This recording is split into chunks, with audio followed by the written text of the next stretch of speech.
It's beautiful out here.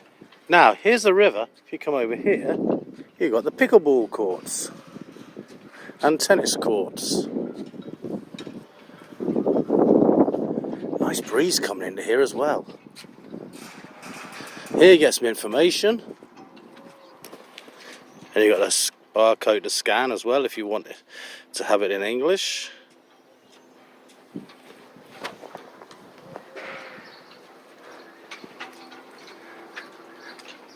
It's a nice walk along here.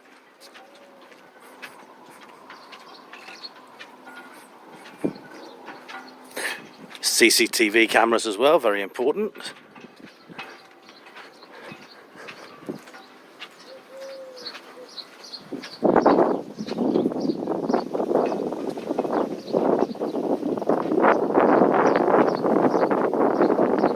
So quiet and peaceful here, it's lovely.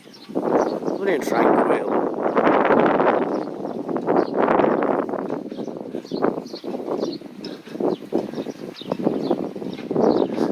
Guy out there on a canoe,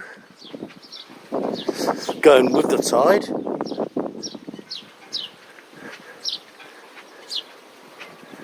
It's blue canoe, but not the blue Danube, because it's the Rio Gradiolete here in El Porto.